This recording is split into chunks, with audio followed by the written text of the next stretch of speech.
Well, a woman who plotted to kill her abusive mother is now free. Gypsy Rose Blanchard was released from a Missouri prison early this morning. She'd been serving a 10-year sentence for the 2015 murder. Her case got nationwide attention and was even turned into a Hulu series starring Patricia Arquette.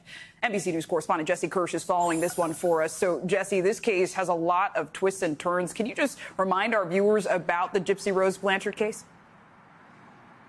Yeah, and Clay, this is something that has been at the center of a media frenzy that clearly is not over. It has been the subject of documentaries, as you mentioned, has been dramatized as well in a series that won Patricia Arquette an Emmy. So this is something that came to light around 2015 when there was this stabbing death. It was eventually led to the conviction on second-degree murder of the daughter of the woman who was killed. Gypsy Rose Blanchard is the woman who was convicted, and her then-boyfriend was also convicted in what was seen as a murder plot.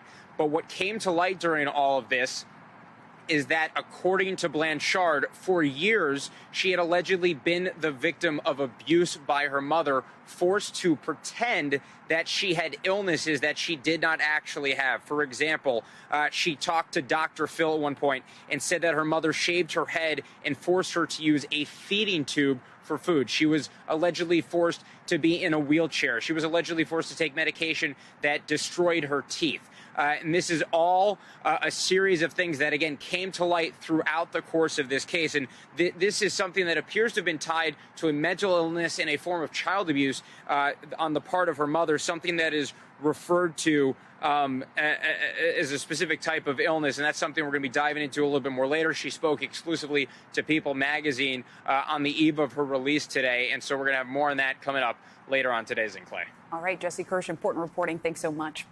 Thanks for watching. Stay updated about breaking news and top stories on the NBC News app or follow us on social media.